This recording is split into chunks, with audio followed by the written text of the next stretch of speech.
some show on TV that I was being arrogant and I was flaunting my lifestyle. Some guy standing on his car outside of my wall, shooting me, petting my dog in my front yard, watching people who work for me come in and out of my house, and they're telling me I'm being arrogant and I'm flaunting my lifestyle. They go to this lawyer, Gloria somebody, and she is saying it's preposterous, it's insensitive. What's insensitive? Me petting my dog in my front yard? Gloria Allred and Ira Reiner, Yeah. two people who have been very public about their feeling. Ira Reiner, a guy who ran for office, part of his ticket was police improprieties, the over-exuberance of the police department. He came in, he was the most ineffective DA we've had. I don't think anybody will argue that. He goes on TV and talks about me being arrogant because I played 2 days of golf in the last 2 years. I ain't buying it. Go back for me to what you're doing to find the killer. It's difficult. One, because they block my ability to earn money. I only have a few people working on the case. But you do have people out there working. Yes.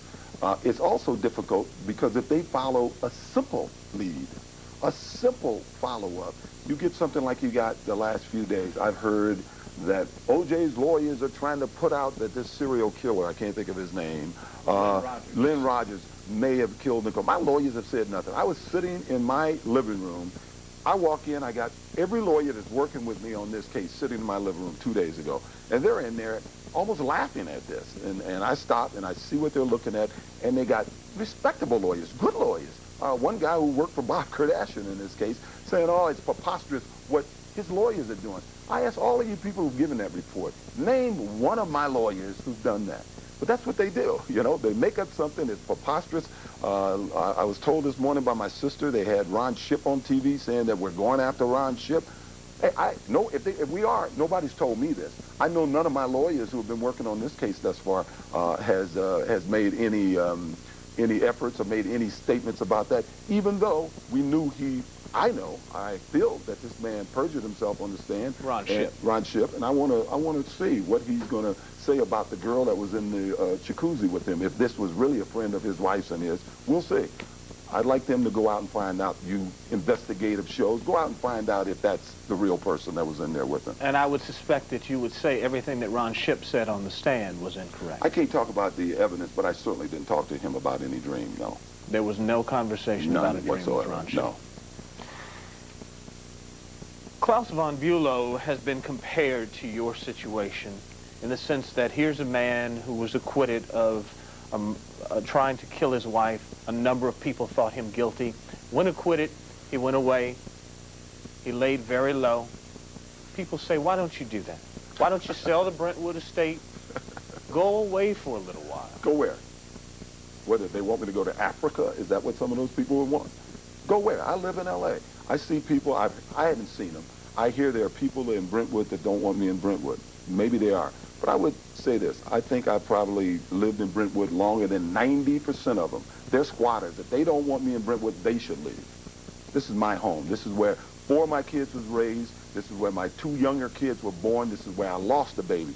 This is my home. And if I can't sit in my front yard and these people are standing on their cars with their video cameras and they're telling me I'm not laying low, how much lower do I have to lay? How much lower do I have to lay? I went to, as I say, Panama City. A golf course is supposed to be this sanctity of serenity. You know, I'm on a golf course with 4 people early in the morning, a golf course that never has a crowd, and the media is chasing me there. If I wave at some people, there was a lot of positive people. They came out, I wave at them. The media, I think the Newsweek puts, oh, he's flaunting the glove. I'm on a golf course. I'm wearing a golf glove, you know.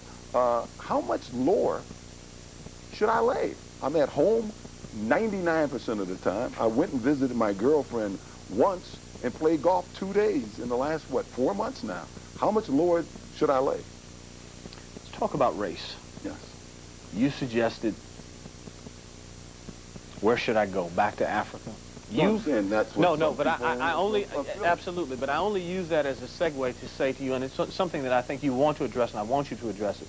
There are a lot of people who said that you certainly wouldn't want to go back to Africa because you've tried to step away, if you will, from your quote-unquote blackness. You've heard that, I know. No, I heard some people saying that. Yeah, I've heard something in that. I'm sure you have. Deal with that for me. Well, I don't. You know, I am black. I was raised black. When I give money, I give it to black causes. I support all the kids in the neighborhood, at least for the last 20 years or so. In the neighborhood that I grew up, I send a check every year to pay for all the uniforms, to pay for the trophies. But you know what they're saying, Mr. Well, Simpson. okay, I mean, you know what they're saying. I play golf. Wherever there's a golf course, that's where I am. And I don't care who's on that golf course. When I'm on the road, when I'm in New York, if LT is available, I call LT. When I'm in Florida, yeah, if Nat Moore is available, I play with Nat Moore. Jim Brown even I've invited to come and play golf with me. I'm a golfer. I got to say this. My mother taught me that it's your character that counts, not your color. I'm black. Don't let anybody judge you or limit you by saying you're black and you're limited. That has been my philosophy in life. When I've gotten involved, there's a national society called the Lynx, and here they have the Angel City Lynx. When they were given a scholarship, I contacted them. I wanted to help because they were giving scholarships to young black men. I had a problem when I went to USC. I didn't have any clothes. My mother did the best she could. I went down there with about 2 pair of pants and a bunch of like T-shirts and stuff, and it was kind of embarrassing for me at times to be on a campus where everybody else on campus, even though I was the big man on campus, was better dressed than I was. So I called them and said, how can I help with this scholarship? And they had scholarship money. I wanted money to make sure that when these young men went to whatever college they were going to in America, that they'd be well dressed. So I gave thousands of dollars every year for 15, 16 years now to the Angel City Lynx for their scholarship so that black men wouldn't feel embarrassed whatever campus they were going on.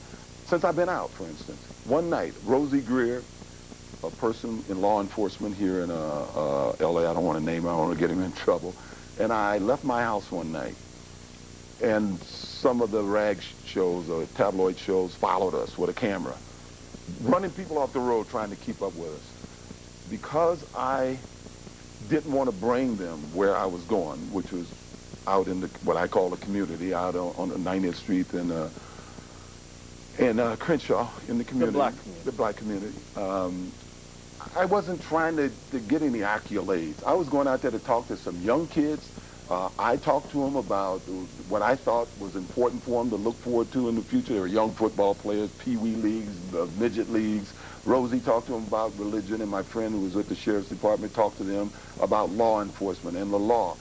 Because I ditched this camera, it's as if, you know, the story was I went to some bar or some cafe. But because I'm not looking for people to reward me or to get accolades for things that I do, I don't need it. I don't need people to know that I give a scholarship to a black man every year. I don't need them to know that I buy trophies and uniforms for my neighborhood, which is predominantly black. I don't need that.